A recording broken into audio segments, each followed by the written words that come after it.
Alamance County is pleased to present the Alamance County Commissioners Meeting.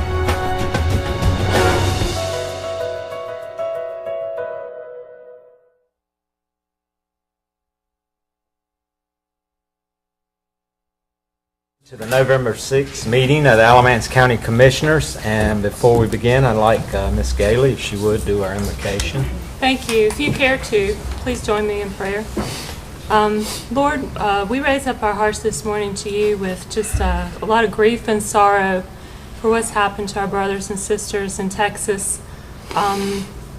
There's evil in the land, Lord, and our hearts just can't comprehend it. And I just pray that you would be with those families, the families of the victims, all those who are impacted by this horrible, senseless murder, Lord.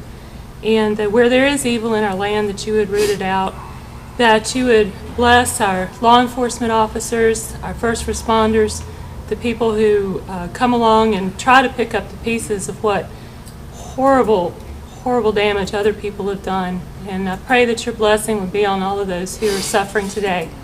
I also pray, Lord, for the family of Sergeant Ronald Clinkscales. You know, Lord, is an Alamance County Sheriff's Officer who passed away unexpectedly last week. And I pray that you would be with him and his family as they attend his funeral today, that you would watch over them, and that they would feel your presence and your peace with them as they struggle to try to understand what's happened and how they're going to go forward, Lord. I just pray, Lord, that you would put your hand of blessing on this body, that you would help us to make good decisions that are honoring to you and that will build a community that will do right in your eyes, and that will be a prosperous and peaceful place where we can all thrive. And these things I pray in Jesus' name, amen. Amen. Amen. If you join me in the Pledge of Allegiance, please. I pledge allegiance to the flag of the United States of America and to the republic for which it stands, one nation, under God, indivisible, with liberty and justice for all. Thank you, Amy. Okay, I'm assuming we have no public speakers today, so we will move on with business then. First, I would like an approval of the agenda, if I could get it. So moved. Thank you, Bill. Second. Thank you, Bob. All in favor? Aye. Consent agenda, is there anything there that someone would like to pull, talk about? With that, I entertain a motion to approve. I move approval of the consent agenda. Thank you, Bob. Second. Thanks, Bill. All in favor? Aye. First order of business is a resolution approving the contract for capital and appropriating sufficient funds for our schools for their laptop computers. Commissioners, I would like to present to you guys the laptop lease that the school system would like to enter into. Our board has voted to approve the device lease. We plan to pay for these devices out of state funds. It's approximately $400,000 per year. This will provide 2,000 laptops to our teachers. The majority of our laptops that our teachers hold are 5 years or older as of the end of this year, and so we feel that a device lease to be able to get devices in the hands of the majority of our teachers as quickly as possible is most efficient for us, as well as the cost of the device, as we're able to buy 2,000 devices, is much cheaper than if we were to buy 500 devices per year. While we are paying interest because of the lease, we are able to get them in the hands of teachers to be able to use with students more quickly for them to be able to do what they need to do with the students. Did you mention the price on that, Shannon? The total price on it is $1.6 million, which does include interest. It's $1,632,494.72, which is an annual payment of $408,123.68 over 4 years. This is a capital lease, so at the end of the 4 years, we will own the devices and do not have to send them back. So it is a lease purchase scenario. So if we choose to use the devices in year 5, we would be able to continue using them. We wouldn't be without devices. Okay. Question? Go ahead. All right. So I was at the school board work session and the school board meeting when this was discussed, and there's a lot of discussion around it, but the board did vote to do this. But I was a little surprised that it required county commissioner approval. I don't think that was talked about at the school board meeting. I'm not sure. So I think we brought it up at one of the meetings. It was later in the process that we discovered that it was going to require county commissioner approval. And the reason we are here, because it is not using county funds. We aren't allowed to enter in a lease that is beyond 3 years, or there's a specified dollar amount, and I believe it's $250,000. And because the total lease is in excess of that, we do require commissioner approval, even though we don't plan on using commissioner funds from it. Tim? You may have mentioned it. I was looking at something. What are you going to do with the ones that you've got? The ones that we have, some of them will be placed into students' hands at the schools. Some of them are really just so outdated that are barely functioning. We would look at various options at those, but the ones that are able to be put with students. Do you know how many will go to the students?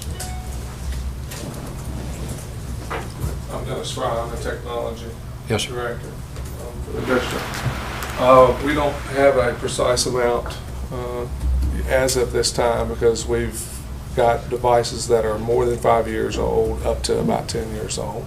So we want to make sure that any devices that we retain we're able to support in a way that's not more costly to the district. Yeah. Well, I don't have any questions. I support what you're doing. Yeah. I just want to know the numbers there. Sure. Thank you. I'll move that we support that. I'll second it. Thank you, Bill. Thank you, Bob. All in favor? Aye. Thank you, Shannon. Thank you, guys. All right. Next on our agenda, we have the Burlington Alamance Airport Sewer Improvement Project. And Mr. Danley, if you will come up and fill us in on what's going on over at the airport. Good morning. You don't have enough time for me to tell you what's I going on. know. Do the abbreviated version. Well, hey, everyone. Thank you for having me here. So yes, we are doing some development, and to bring you up to speed a little bit, the airport authority has water and sewer provided, has been for many years on the terminal side, on Highway 62 Alamance Road side. We've been developing for the last few years on the Anthony Road side and having to use septic tanks to do that. And we've gotten to the point now where we've run out of land that'll perk. We still need to be building and need to be adding bathrooms, but we need sewer line. So we've gone to the city of Burlington and asked them to help us with that. And so they were considering that. I went to the state DOT and worked to get a grant to help us with that. And there's a limited amount of money from the grant. It's actually $150,000, and we add 16 to that as our 10% matching share. So as we'll see in a second, I think the cost for this is about $507,000. So we went to the city, asked for help with that, and of course the installation, whole 9 yards. And the city had asked that the county may participate as well. So here's where we are.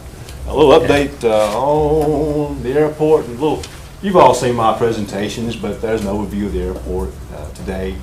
And let's see. This is the terminal side, and we do have water and sewer there. This is the area it does not. And as you can see, there are a lot of hangars with bathrooms that are pumping into septic tanks now. And what the county had worked with us a few years ago, we'd put in a septic field, and we could put 3 tanks per field.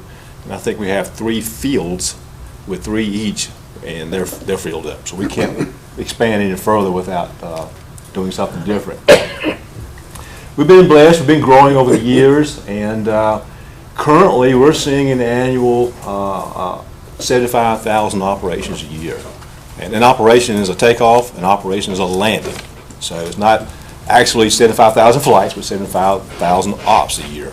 And we don't have a machine out there clicking and counting that, but the state DOT has a way of trying to put the flights together to come up with that number. And we're housing over 100 registered aircraft at the airport right now. 330 jobs supported around the airport. Things are growing. There's 10 small businesses there, and you've seen this, but First time that ITRI did a study of airports was 1996, and they showed a return to our community in '96 of $5 million. And as you all know, I was proud of that. And let's go to the 2016 report, it's $114 million, and I'm more proud of that. So, and that's the state, NC State University does that study. So the service, what we're looking at, currently I'm working with LabCorp. Actually today I've got contractors running numbers for me for, in addition to the current LabCorp hangar. They've been looking at more hangar space. They can't move further until they have bathrooms. I've got 2 other guys who are looking to build some more corporate hangars there. Same thing, bathrooms. So there we are. This gives you an idea. This is the City of Burlington's engineering. On that side of the field, this is actually, the blue line is our property line. So these are outside of the airport property, off of Lear Drive, Cessna Drive, I think Ernest Curry's development businesses. The sewer line's there. The sewer line does not go up Anthony Road, as you might expect.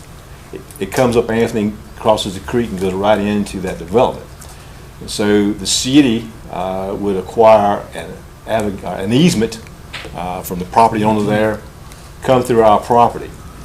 So originally, talking to the city, they were going to pop through and come into our property, and Airport Authority would be responsible for the sewer line within the campus.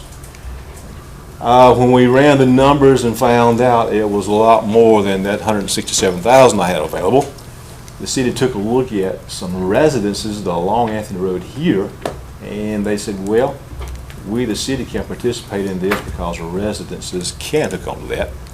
We get to the end of where those houses are, now Airport, you take over that. That fit in more of our $167,000 budget. So with that, we made the presentation to the city. Peter's with us today. Peter's with the Economic Development of the city. We made that presentation, and the city asked that the county participate as well with that expense. There's the LabCorp hangar we're adding to now. We're looking to add a hangar in here, one in there immediately, and then in future growth, we're talking about one right in here, coming up pretty soon. Have broken ground for a set of T hangars here that will actually not use bathrooms. So we're growing. There we are with the overall cost estimated by the city engineer of $506,200, and our part, the Airport Authority, is $167,000 that we can participate with. If we can ask you if you would participate with $100,000, and the city would do $239,200. And so there we are. We're taking care of some current needs and building for the future. So that's what we have to ask for. Now, go back to the slide with the houses. Are those homes already annexed into the city? I think so. Okay. I think they are. There are 5 houses along there. Yes, I think they are. So it'd be beneficial to them to go ahead and get something they're already paying for. It would. Yes, it would. Yeah. What did Chapel Hill ever do? Chapel Hill remains as is. And that question comes up a lot with our own people. Every time that someone new is elected and goes to Chapel Hill, it's like, why aren't we growing this airport? But the university does own the private airports, private-owned airport by the university. They're not spending money to do any improvements there. They still plan one day to raise the asphalt and build buildings on that site. Yeah, I'd heard they were going to close it. Yeah. And so people who are based there have relocated. We've got several have moved to Burlington. We're glad to have them, too. We are very glad. Yeah. We are. Some have moved to Sanford. They had a flying club. I think they moved over to Sanford. And yeah. Yeah. We're growing. Other airports around, public airports are growing. It's a good time to be in aviation. I was talking to someone yesterday who wanted to get into the program at GTCC, and there's a 4-year wait now. Wow. It's so filled up, and the GTCC is growing like crazy. So a lot of good things. Would you please repeat where, with your laser, where is the line now and where is it proposed to be? The line is actually to the right where the laser is now. Okay. This is Cessna and Lear Drive, and there's an industrial center there, and so the line is in there. And so rather than bringing it up Anthony Road, and there are a lot of engineering reasons for that, that they Have to be a pump got the city and so council. forth. Yes, Yeah. this is a high elevation, so they're gonna have to pump up to Up it. to, yeah. If it comes from Alamance Road, had to pump up to us. Mm-hmm. So it was a big savings. Then another thing we found out, to get the line at the depths it needs to be here was a deep, there's gonna be some serious digging. And so that's one of the reasons for the cost being so high. But here, so the green is what the city and county proposed would be paying for, and the blue is what the airport authority with a state grant would be paying for. Now, is this a pump system that will be installed? It's all gravity? It's all gravity. So you won't have a maintenance issue in That's the correct. future, so. That's correct. And so what we're asking is that the city would install it, the whole thing, beginning to end. We would reimburse them. They would follow certain things. FAA has some very tight things we have to follow with who contracts. So we're asking the city to do that with us and make sure we qualify for the funds. We would ask the city to continue to maintain it. I don't want to be in the sewer business. No. So we're asking them to maintain it, and so we're having to work with things like right-of-ways for that. Will there be other customers for the water and sewer besides the airport on the line when it's extended? Will residences be added to it? Do you know? Those on the, The only place that residences would grab it would be here. But as it extends out there, it would actually go to a place and stop at the LabCorp hangar there, and not beyond that. Well, I figure those residences that are there now have water and sewer. They I mean, have- they have their own. They have septic tanks. septies, That's what I but mean. they've been Yeah. annexed and they Yeah. haven't got the sewer over there, so. Have you done any projections on the financial benefits to the county and city tax-wise of your new hangars that you can?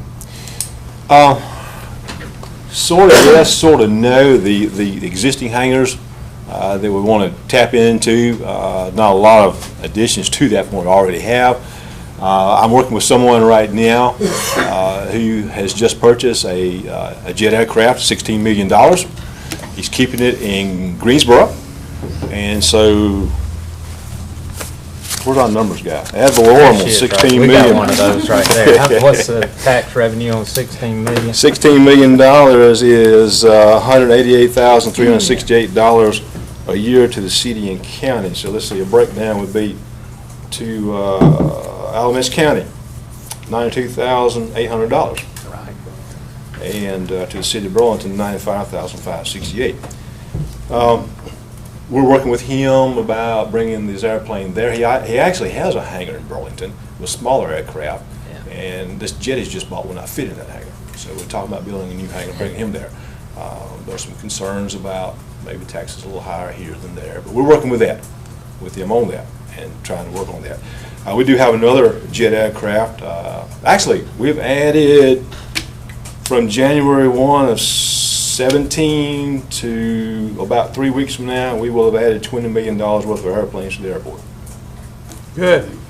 So We're glad to have them. Yeah. So Yeah. to answer your question, the way I understand it, you're going to be able to build more hangars Yes. because of Right. this, and Yeah. that's going to generate tax revenue by having more Exactly. planes That's it. there. If we It can get doesn't that sound like- $16 million jet, that pretty much Yeah, covers. yes, I sir. mean, I like the 100%. idea of, it's not without precedent that we've done Yeah.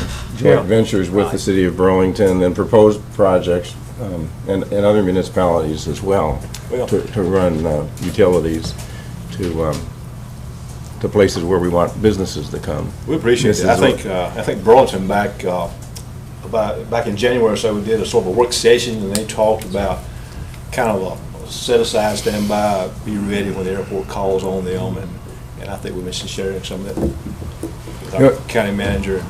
So I like having a relationship with any municipality, but especially Burlington being the largest municipality. And I like investing in our airport because we have economic benefits beyond just the tax Right. revenue of those Absolutely. planes. Companies true. looking to come here, you've told me Absolutely. many The only thing I times. don't like is that it's not budgeted, but given the circumstances, I think it would be a wise investment to go ahead and Quick do this. turnaround on our money.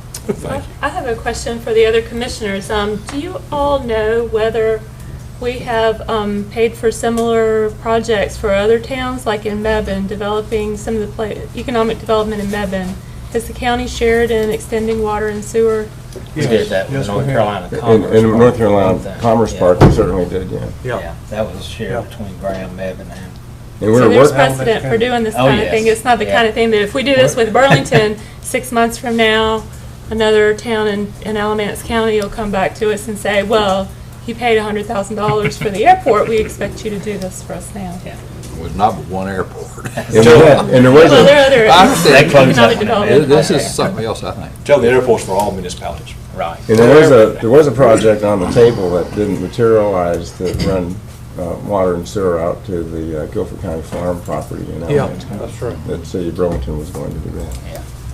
I know this is a big crystal ball deal, but 25 years from now, which will fly by, Yes, sir. go out 50 if you want to.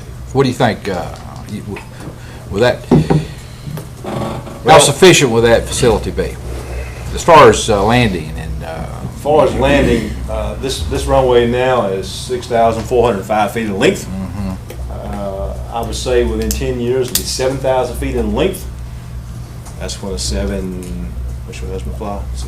Ooh, I didn't 747. know I was She going to get a doesn't pop know. quiz. 767. 767 will be able to use this easily on the 7,000 what's feet. Greensboro's?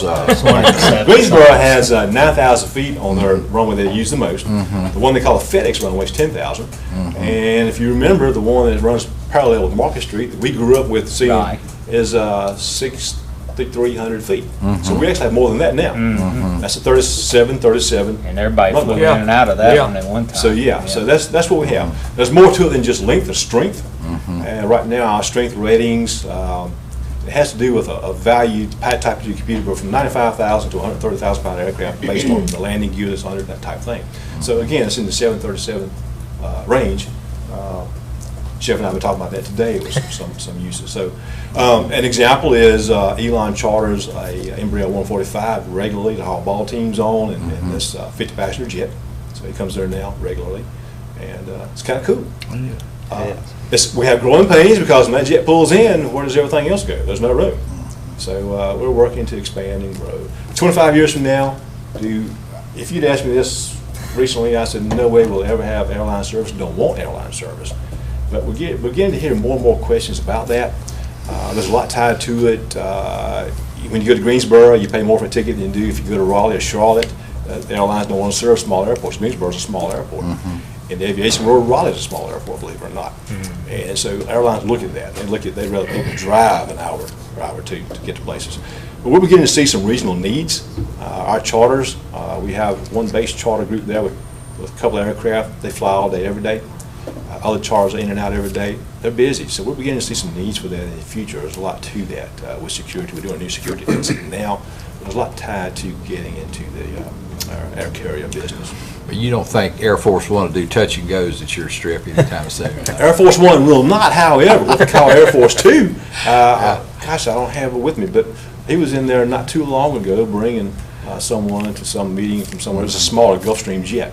So as a joke, I tell people, Air Force Two has been there. And which, this is getting off course, but like David Cameron was there just a few weeks ago, Sure, yeah. Prime Minister. That was a really neat thing, was we worked with Scotland Yard for about 2 weeks ahead on security. Unbelievable. And everything was just kept very quiet. To them, we were a Poland quiet airport. We kept it that way, and they took care of security, and it was really cool. It was. So. Well, I know you mentioned his name, Peter Bishop, the new economic developer for Burlington. Thanks for bringing those jobs without us having to do incentives. We appreciate it. It's all teamwork. There you go. Andrew and your staff, so no, that's how these things work. I know, that was a great announcement on the call center. So. Peter's been a great asset to our community. Really is. Anything else? I'll make the motion, we go in with Burlington and help pay our part. Team up with them? Yeah. Okay. I'll second it. All right, thanks, Bill, Bob. All in favor? Aye. All opposed, none? Thank you, sir. Thank you. Appreciate you. Get to digging. All right, next, Stacy, if you will give us the state of our health around here.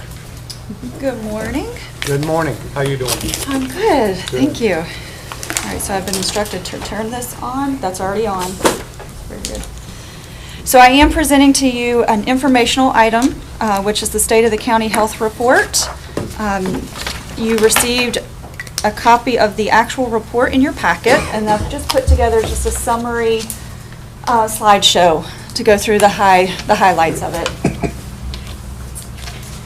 And so just to give you a little background, what you're looking at is called the SOCH, which is the State of the County Health Report, but that is part of a bigger process, which is known as the Community Health Assessment, and that community assessment is conducted every 3 years. That's the very large document that you're probably familiar with that determines the top health priorities based on primary and secondary data. So that means not only do we look at the secondary data, which is sort of aggregate data from different data sources, we actually do primary data collection through community polling in forum groups. So we actually ask the people of Alamance County, what are the top health priorities for you? And from that, we create, not only do we get those top priorities, then we create a community improvement plan, also known as an action plan for each one of those priorities. The major partners in that community health assessment are public health, the hospital, Healthy Alamance, United Way of Alamance, Elon University, and Impact Alamance. And there are lots of other partners in there too. And then the SOCH, which you're seeing today, is produced in the interim years of that community health assessment. So the State of the County Health Report is sort of a progress report that's done in the years between the time we do a health assessment. It shows the progress that we've made in those priority areas. So the first year after a community health assessment, that document is going to be more informational than it is data heavy because a lot of things are just starting. But it does provide statistics on some mortality and morbidity indicators and explores emerging issues within our county that have come up since the community health assessment. And so in 2015, the community assessment had determined 3 priority areas, one being access to care, which was not new to us. We have had that priority area for a few years. Education and economy, which were fairly new to us, and we always get the question of how is education and the economy a health issue, and what's really interesting for most folks to sort of hear about is that access to care, or health, wealth, and education are actually very much intertwined, and that they affect each other both positively and negatively. And so the uninsured rate for residents younger than 65 years in Alamance County decreased from 19.5% in 2013 to 16.5% in 2014. And the 2015 rates were just released in the spring, and currently the uninsured rate is about 14.1%, according to the Census Department's small area health insurance estimates. In terms of education, the 2012-13 graduation rate was about 78%. And the 14-15 graduation rates were approximately 82.1%, which I think was the highest for the district. And I just checked the 15-16 rates, and that it looks like it's holding at about 81%. And then as far as the economy, the percent of children living in poverty remains higher than the state. The most recent kids count data, which is 2013, that's the tricky thing about data, particularly secondary data, is that it takes at least 1 to 2 years to get an update, indicated that about 27% of children are living in poverty. And so, like I said, there's definitely an interconnection between health, wealth, and education, and that typically they do affect each other both positively and negatively, that when we have higher education attainment and better access to education, that we typically do see the other two affected. And when we have better access to care and quality care and can help folks be physically healthy, we actually see an increase in the other two. And then the economy, of course, that when there are more access to jobs and better paying jobs and living wages, then we see the effect in that as well. And so I'm just going to run through a quick update in each one of the priority areas. And for access to care, the main highlights there, and like I said, this is not data heavy. This is more just sort of what are the activities that have been going on since the community health assessment was published in 2015. And this past year, we've been involved in convening the Affordable Care Act work group that includes public health, but also United Way, legal aid, library system, and other partners. And that's one of the things that I like to tell people, that public health is not just done in the walls of your health department, and it doesn't just involve someone who works at the health department. The public health has a very large family, and there's a reason that that earlier diagram is interconnected as well, and public health works that way too, that we find ourselves in all kinds of places, and we have family members who come into our world on different occasions as well. Our FQHCs, which are our federally qualified health centers like Charles Drew, that are run through Piedmont Health, and Legal Aid provide navigator services for those open enrollment times, which are actual folks who help someone do the application, that actually sit there the entire time with them. And we were lucky enough to have our Elon Alamance Health Partners, which are those postgraduate fellows that are placed in the health serving agencies for 1 year, also trained as certified application counselors, and those are folks who can help someone find the application and help them understand different parts of the application, but don't actually navigate the entire process. In addition to the ACA, we have also our evidence-based group prenatal care program, and additional support to that evidence-based prenatal care model, which is centering pregnancy. And in that, we coordinated training for a volunteer doula program, coordinated community provider training in the long-acting reversible contraceptives, and expansion of the Safe Sleep program. We currently do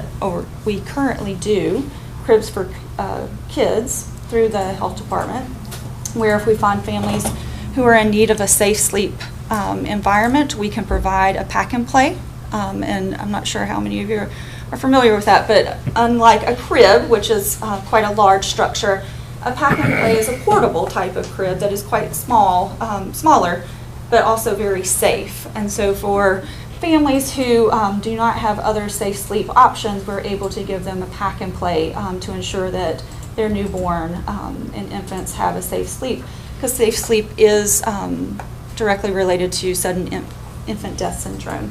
And we expanded that program to COPS in cribs, and in that, first responders actually can give out cribs when they're responding and see a family in need. And so we were lucky enough to do that. And that all feeds into the access to care.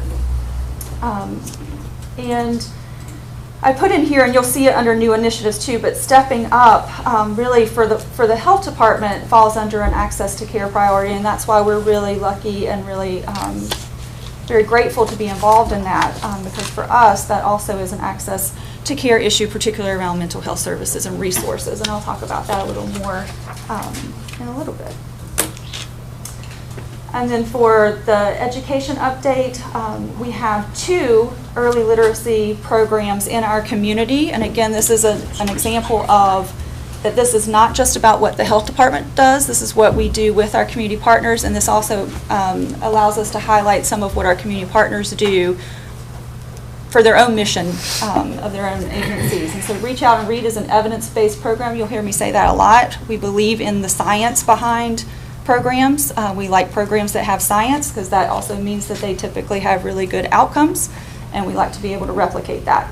So Reach Out and Read is an evidence-based program that combines literacy with pediatric care. So as your child comes into their well child visits, they receive books.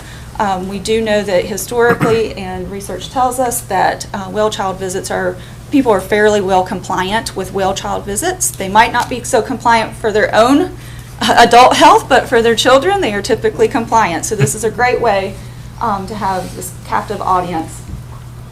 And you can find that in numerous pediatric offices in Alamance County, including your health department.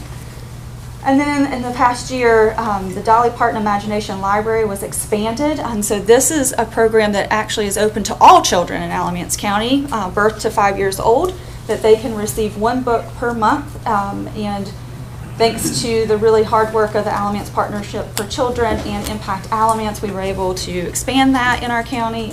Their work is incredible, and so by the time that child is 5, they should have about 60 books if they were enrolled at birth.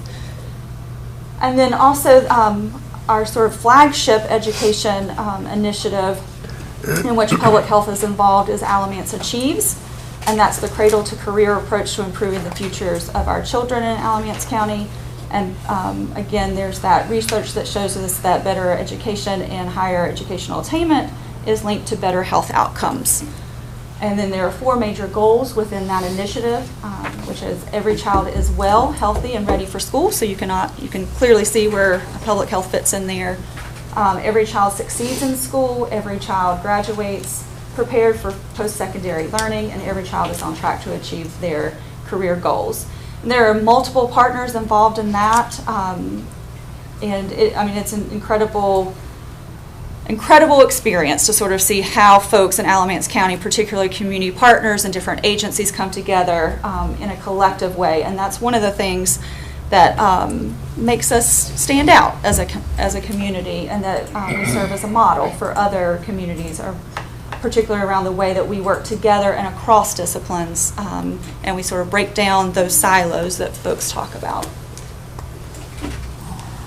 And then with the economy, this is the newest one for us in public health, about how do we have an impact in the economy, and we're still sort of figuring that out a little bit. But I will tell you a little bit about some community partners and what they're doing around support and resources for economics. And Link Transit is one of those, which is providing connection to economic and higher education centers. And we also have Healthy Alamance and Impact Alamance working on the Food Collaborative, which really is connecting local food to local people. And we have a really strong agricultural history here in Alamance County, and sometimes it gets forgotten. And this is one of our local initiatives headed up by Healthy Alamance, around really connecting folks back to those local farmers and the local food system, and how do we create a more robust food system that can then also produce into our own economy. And so we're doing that through farmers markets. Particularly North Park in Motion is one of the successes there. And if you haven't been out, the season has ended now, but they'll be back in session in April of next year, I believe. And it runs through October, and it's on Tuesdays from 3 to 6. And it's a great example of how bringing different local farmers into an area that historically has been impoverished, and how that can change an entire neighborhood. And so also in the SOCH, we have the new initiatives, and so these are the things, and I apologize that that's not showing up quite as nicely as it did on my computer. These are the new initiatives that maybe have started after the community assessment and the SOCH, or after the community assessment was already done. And I want to tell you a little bit about how they fit into the existing priorities. So you all have heard a lot about stepping up, and this is probably one of the most exciting things we're doing in our community. I was lucky enough to visit San Antonio with the group, and I do think we're going to be talking to you all in a couple of weeks about that trip. And so this is pretty exciting. Like I said, the largest and the most robust new initiative is Stepping Up, and this is one of those collective approaches to solving a problem that, like I said, makes us so different in Alamance than other communities.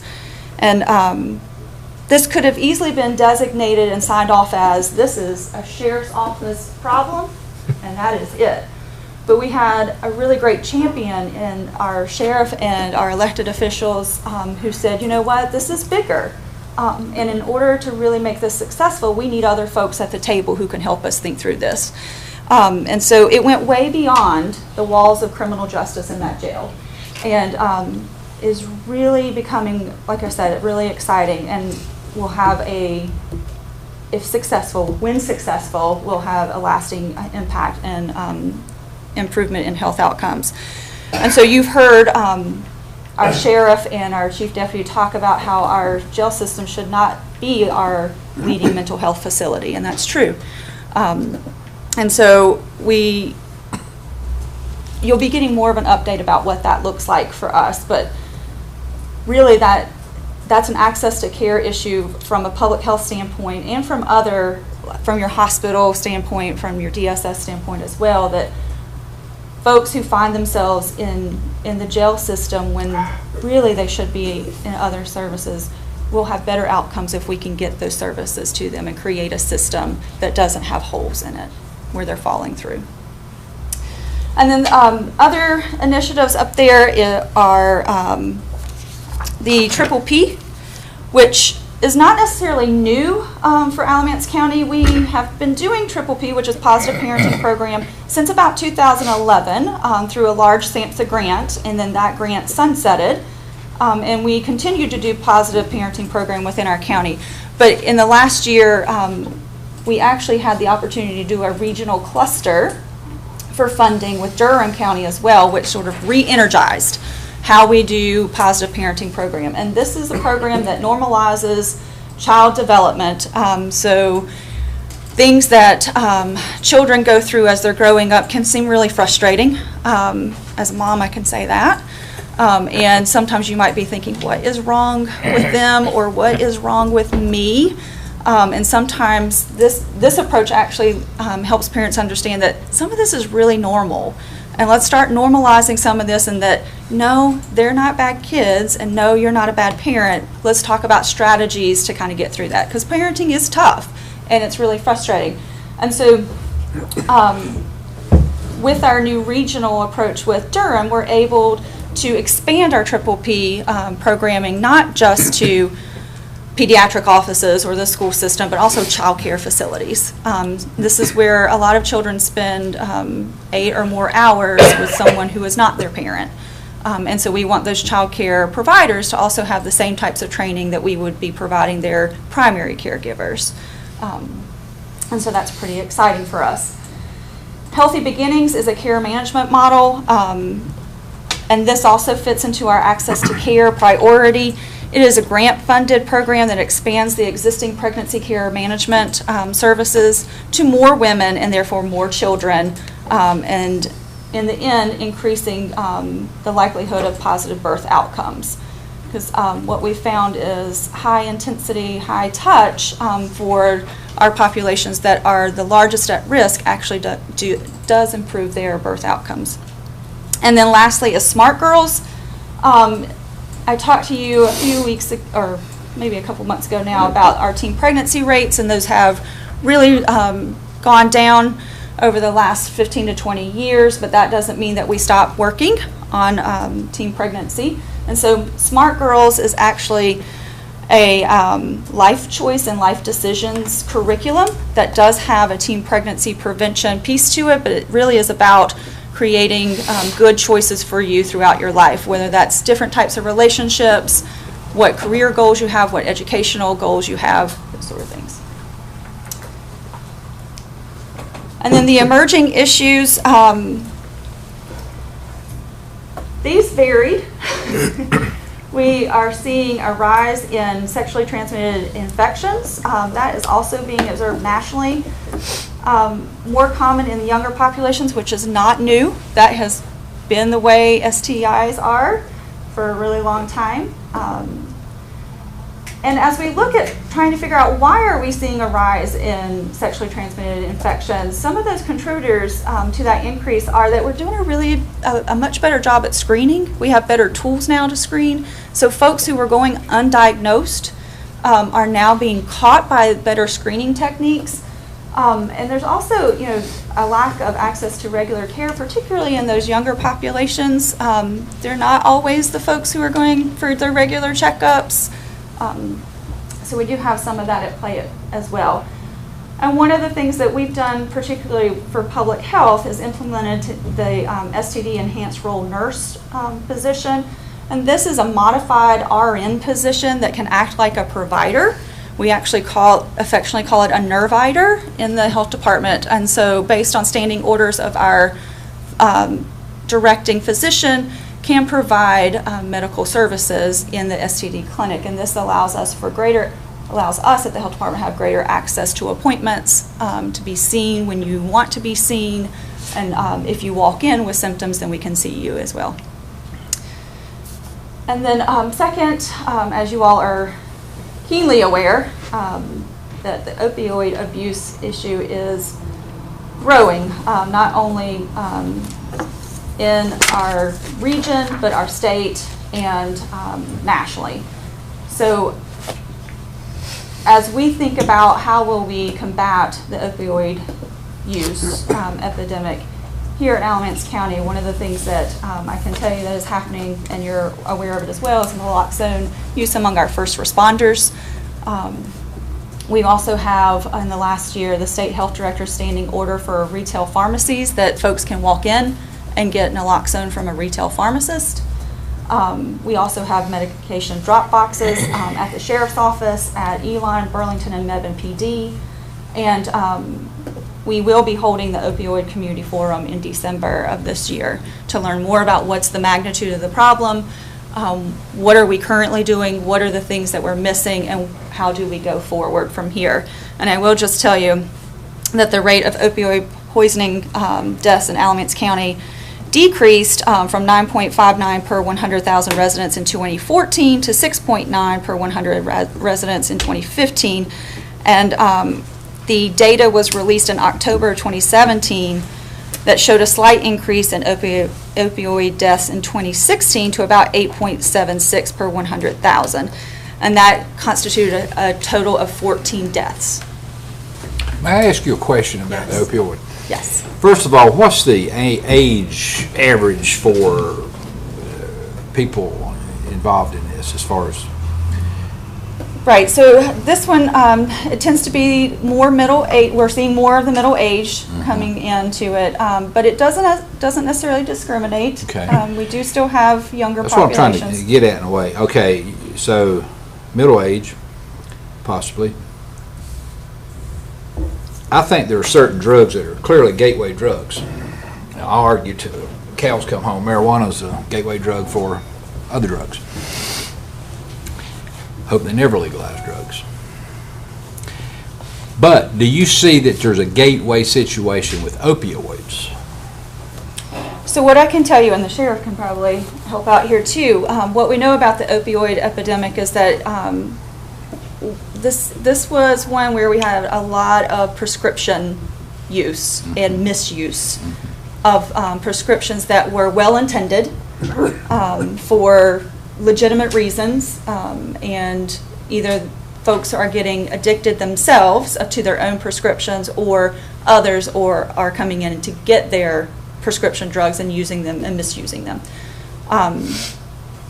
We are seeing research that shows us that there are high levels of prescriptions made for these really tough or really high intensity types of drugs. And so the STOP Act, which was passed this past legislative session, does start to look at prescription trends and how folks are actually writing those prescriptions and distributing those prescriptions, particularly use of databases to sort of start tracking that and how many prescriptions do you have and where do you have them, and also putting limits on the amounts that you can receive with prescriptions. That's just the prescription piece of it. There's still what we would call illicit or street drug use as well. Are they linked to age? In other words, prescriptions, and can you see a trend of prescriptions in the age of the? I don't have that data as far as. Is it out there though? I'm not entirely sure. I just haven't seen that. Can I comment? We're going to have this opioid forum on December the 8th, and you should have all gotten an invitation to that. I hope you can come. We're going to have some really great panel discussions. We have a gentleman from the Attorney General's office coming to present. We're going to have Dr. Lamb from the hospital, Dr. McShane, who's an emergency room doctor who sees everything coming into the emergency department, talk about it. So the idea is to, Stacy's going to speak, I think Susan's going to speak. The idea is to bring all elected officials together, as well as other community leaders from different agencies, to sensitize everybody about some of the questions that you're asking about, Tim, and look at trends, just be aware of the issue, and also be aware of the resources that we already have in our community to address addiction and treatment, and then we're going to break out into roundtable discussions and try to identify some gaps and some next steps for our community to really help address this. Well, I hope there won't be any limits. Now, you know I'm a firm believer that we prescribe things to our kids now that don't need to be prescribed beyond normal limits. I believe that with all my heart. North Carolina had the highest rate of ADHD in the United States at one time, coming out of the CDC, 15%, which is absurd. So if you start prescribing to kids needlessly, and then they grow up to be the adults, they grow up to be people who are dependent on these crutches.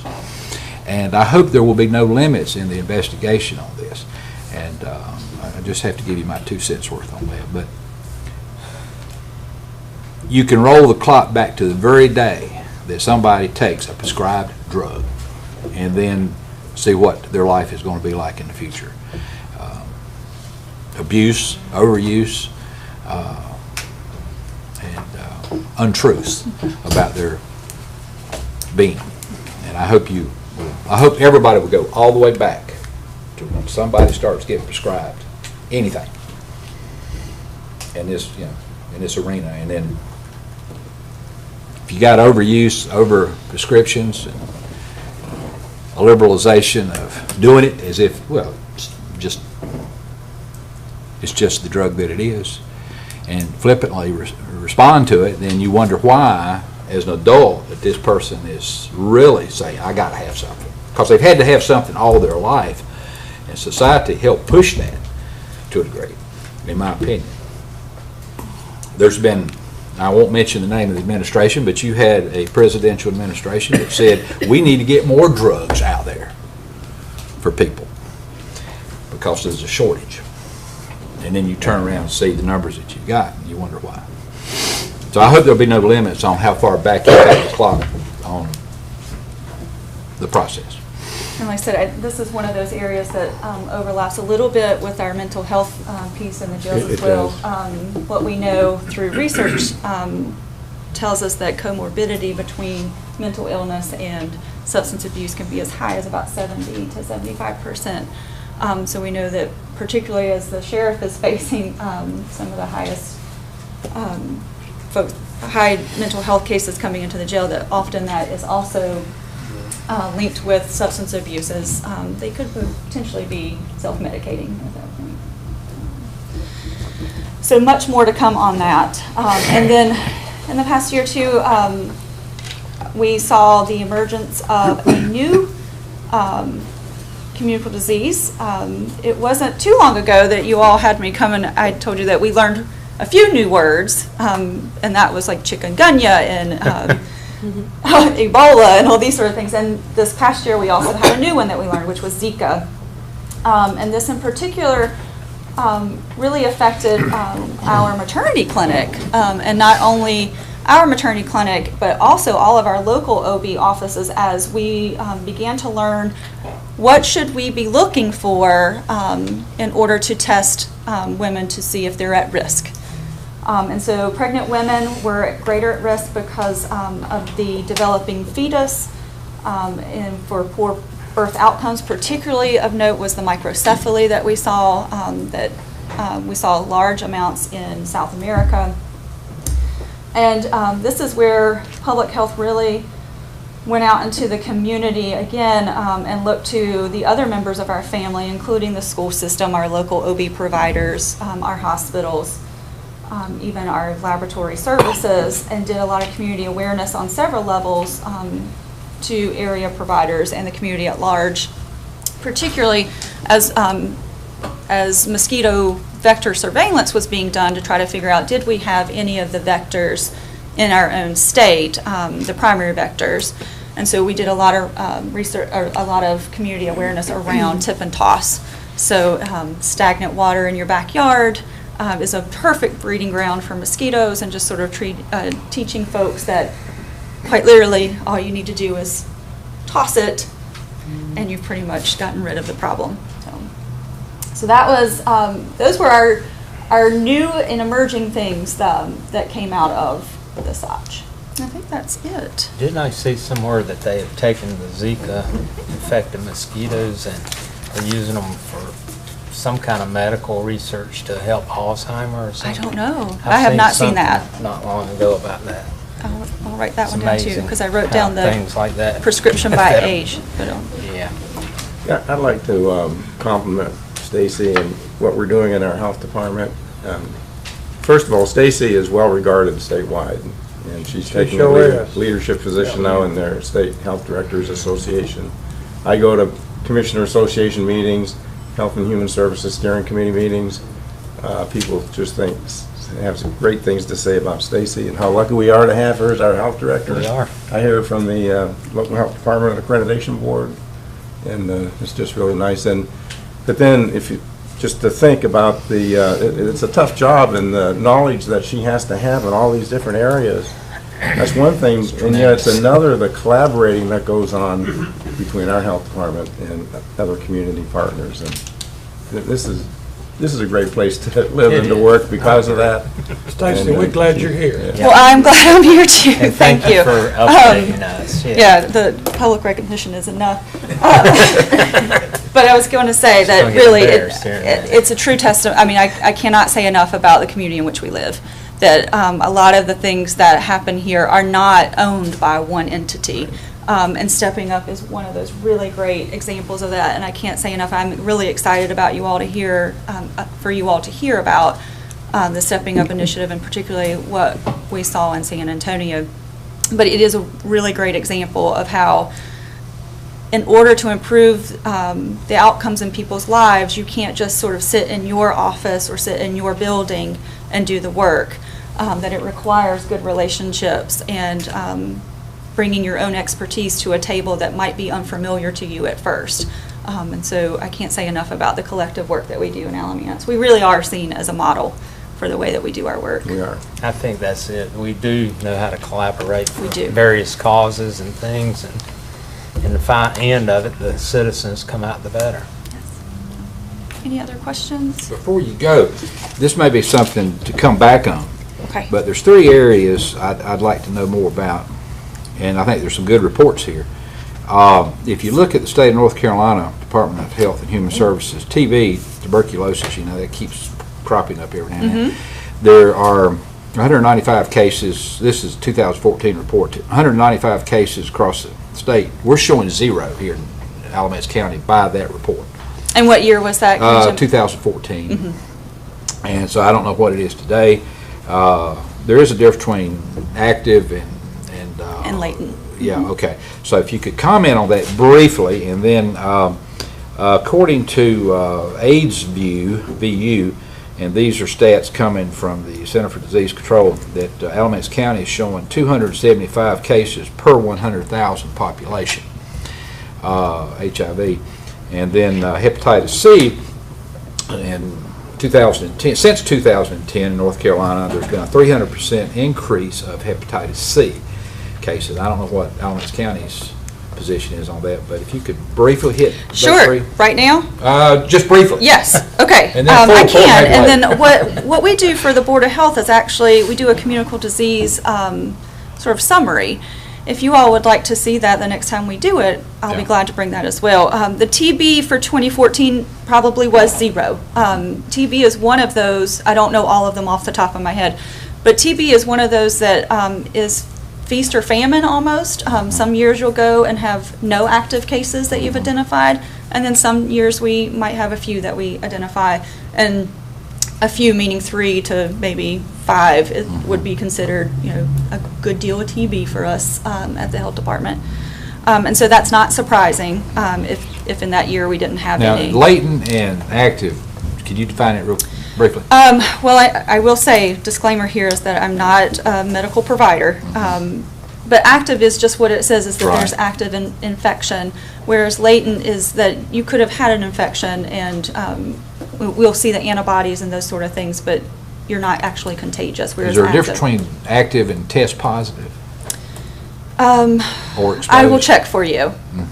We use the terms active and latent, because you could come up with a positive screen, depending on what types of antibodies we looked for, because each different type of antibody, some of them show up only in an active type of situation where you have actual bacterium at the time, whereas others are there almost historically to tell us that you did have that infection at one time. So I can check for you about that. In that same report, Guilford County's got 20 active, and we're showing 0. And of course, the AIDS 275 per 100,000. Correct. That sounds high to me. I'll have to check for you. I don't know what our trends were on HIV for the last several years. But the Hep C piece of it, I can tell you that both HIV and Hep C, as intravenous drug use increases, we do tend to see higher transmission of those as well. And so there is some research out there that is suggesting that because of our opioid epidemic as it is unfolding and increasing, that we're also seeing increases in those two infections as well. Now, the Hep C piece also has a different layer to it, particularly with baby boomers. That's where the increase is coming from. And for that particular birth cohort, there weren't always these things called universal precautions, which is what we now use in healthcare, that just sort of assumes that everything is at risk. Every blood product, every medical utensil that we use in a procedure is at risk. That wasn't always the case. And so there were many years where blood products were not tested as vigorously as they are, say, late 80s and into the 90s, and now much more vigorously. And so that particular population was, living life during a time when we did not have the rigorous testing that we did of blood products and those sort of things. So there is a lot, if you've seen a commercial lately that talks, there are lots of commercials that talk about baby boomers getting their Hep C screen. And that's one of the reasons, is that we just didn't have the same types of technology that we have now for those different types of products. Now, I will say that we actually do have a small amount of funding, the state does, a small amount of funding for Hep C testing for that particular age group. So anyone who's found to be at risk, and there are different risk factors, but one of them in particular is that birth cohort, and that if we, in the public health, at the health department, have an individual who meets that criteria, they can get tested for Hep C for free. And the state has that type of program until the end of this year. Do you have to have a vaccine if you're a student? So vaccines are really just Hep A and Hep B. But not C. Not C. Okay. But I will find out about the HIV for you and the test positive versus active. Any other questions? Thank you, Stacy. Thank you. Yeah, thank you. All right. Next, Debbie Hatfield with our emergency management group.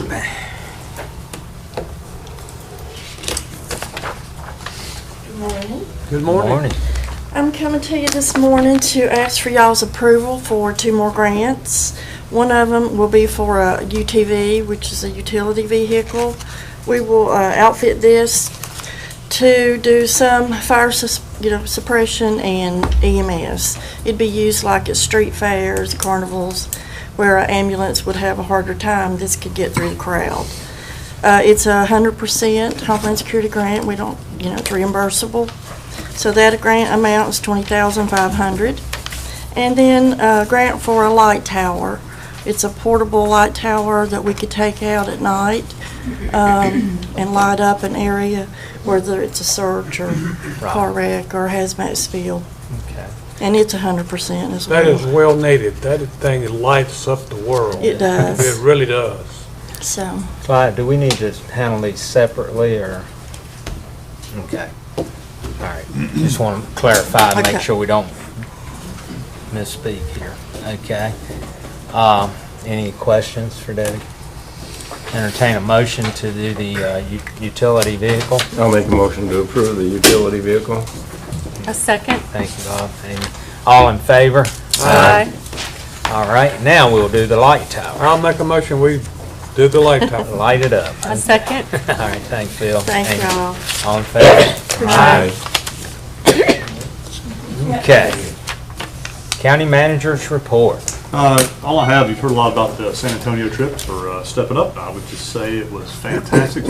Great to see what a community can do when they come together and work diligently to meet a real pressing need, and you will hear more about that on the 20th. I think we'll have more information for the board, but it was excellent, great representation from Alamance County too. So the second thing I just wanted to touch on, as I did since we met last, had the opportunity to talk with the court about the possibility of using the overflow space, the courtroom next door. It doesn't appear that the commissioners would be able to use it during the day.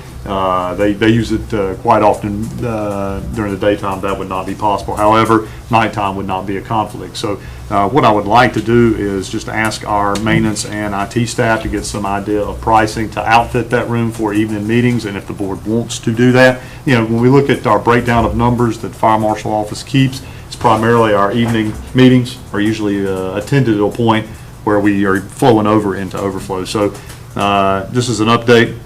We're going to look into it, see what it would cost to outfit that room. It might be the board could consider daytime meetings in here, nighttime meetings through the door there. So I'll get you the information on what that'll cost, but that's all that I have. All right. Commissioner comments. I'd like to comment. On October 25th, I, along with Amy Gelly, attended a program on elder abuse that was called End Abuse in Later Life. And it was good. It's about the implementation of a grant that we have to the Family Justice Center from the Department of Justice. And what I thought was very valuable was the way in which, and this is all morning, that they instructed the group. And the group was leaders from the entire community, a lot of elected officials and others, agency officials. And they used a case study of an elderly woman in Wisconsin, I think she lived, and went through how she was being abused, but they didn't tell all the pieces of the story. They left it up to us. Well, the sheriff was at my table, but we were deciding what might have happened to the person, where it could have been stopped, and so on. And so they kept going through one scenario with the same person along her timeline. She eventually passed away. I think we're well positioned to do good work here again because of the what Stacy was talking about and the way this community collaborates in a collective sort of way. And so I thought that was very good. I just wanted to remind you once again about the opioid forum on December the 8th. And I wanted to ask about the status of the response that we made. That was, I guess it was the Department of Environmental Quality, Libby, of the watershed. The Jordan Lake rules. Yeah, Jordan Lake rules and our deficiencies that was pointed out. And we sent a letter, I understand, and did we get a response? And where are we? No response. No response. I do get calls from commissioners, like there's a commissioner in Chatham County that is real concerned about what we're not doing that we should be doing as far as, water quality downstream from us. And I think that this is something that's very serious that we need to make sure that we're on top of. So. We'll wait for a response, I guess. Yeah. Anything, Tim? Chatham County, huh? Downriver. Yeah, maybe if they didn't have so many chicken plants, they wouldn't be polluting the water so much down there. Amy, did you have some comments? Yeah, I had just a couple of things. I wanted, since Bob brought up the elder abuse grant kickoff event that we went to, one of the things, so we did have a case study and we talked about it at our table.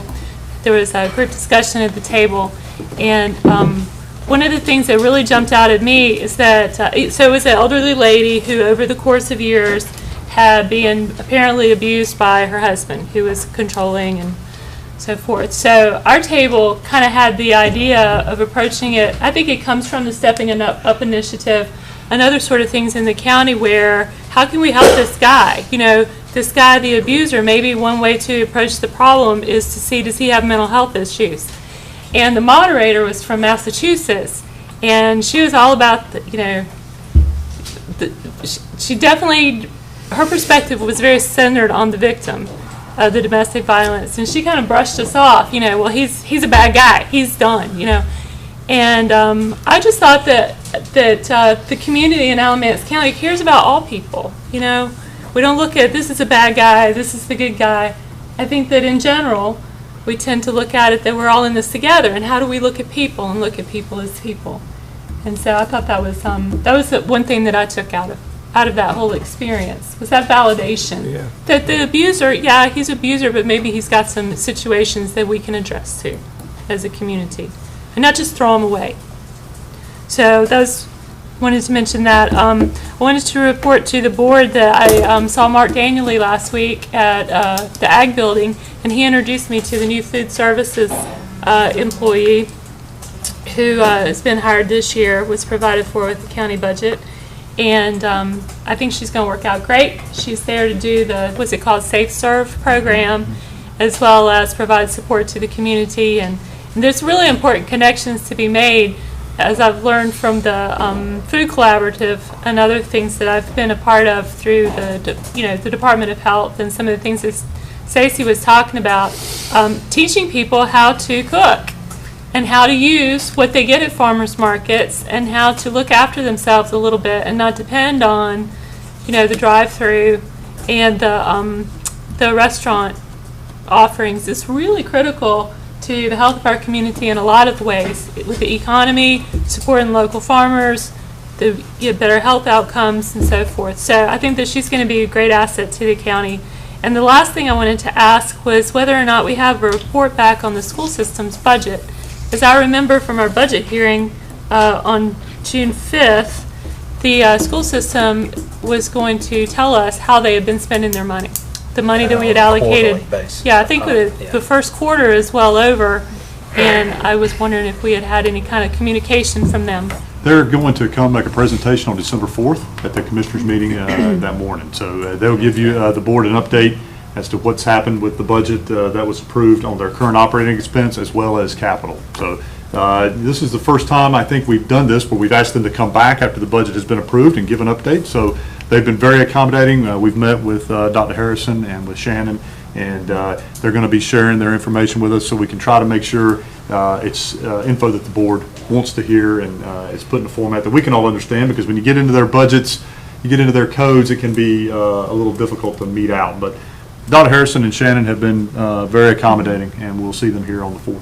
Well, there was a sheet that I saw, and I don't know if it was at one of our joint meetings or if it was at the Vision Plan Committee Strategic Plan update, but it was about half of the page was a listing of all the line items that we bought. From the budget. Yeah.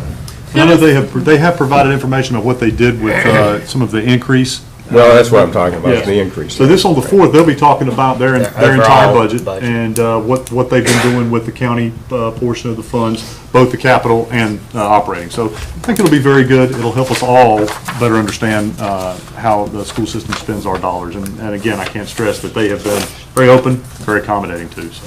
Yeah, there was that thing. It was it was a projection of what they would do with the budget increase. What I'm asking about is what has happened since then. Yes. Okay. Last week, Farm Bureau had their annual meeting, and our local representative, Steve Ross, was presented for Legislative Champion of the Year, basically, because he helped put some legislation back in for farmland preservation. Now, with that, in the future, I think we will probably be looked at again to come back and match that or whatever, because it's important that we do that, and I know Amy has championed that as much as she could, and it's one of our pillars. So it's one of our pillars, so we got to look at it. And also the county line issue, we were going to talk about that at our next meeting, and just want to make everyone aware of that. That's effective. County line to Guilford County. That'll be at our next, so we can get a resolution into the General Assembly before they close out for the year. So. Is that going to be joint with Guilford? No, this will be our meeting. No, not meeting, but is it a joint resolution that they agree with? It's the one Clyde had sent out to look at. So just want everybody to be aware of that, and we'll look at that. So. When we do that, can we have a map of the orange Alamance line so we can show the situation over there versus what this one will be? Certainly. Yeah. And also, I've asked Brian if he'll Don't bring leave out us, the cul-de-sac. bring us some tax information on what we will offer over to Guilford in our surrender. Do what? He's going to get Jeremy to bring us some tax information, how much we're going to surrender over to Guilford in this proposition. The geodetic line was drawn in 2007, and I think Guilford has been honoring that line. They're not taxing anybody on our side of that preliminary line. That's good. Yeah. Okay. Any other comments, business? That we will be adjourned. Thank you. Thank you for watching the Alamance County Commissioners meeting. Meetings of the Commissioners Board occur on the first and third Monday of each month in the Commissioners' Chambers at the County Office Building at 124 West Elm Street in Graham. Typically, the first meeting of the month is at 9 a.m. and the second meeting of the month is at 7 p.m. Changes to the meeting schedule will be posted on the county website at www.alamance-nc.com. The video of this meeting is broadcast on Time Warner's Public Access channel on the second and fourth Wednesday of each month at 10 p.m. You can also access this meeting through our website at www.alamance-nc.com. Please visit our website for more information about watching meetings online. For technical questions regarding this meeting's online or television broadcast, please contact our county webmaster at webmaster@alamance-nc.com. Please note that this address is for technical questions only. Questions regarding the content of Commissioners' meetings may be made to the Commissioners themselves. You can find their contact information at the county website at www.alamance-nc.com. Click on the link that says County Commissioners to learn more about our Commissioners, read minutes of past meetings, access agendas, and find other information about the County Commissioners. You can send mail correspondence to the Commissioners by sending it to the Alamance County Commissioners, 124 West Elm Street, Graham, North Carolina 27253. Again, thank you for tuning in to the Alamance County Commissioners meeting.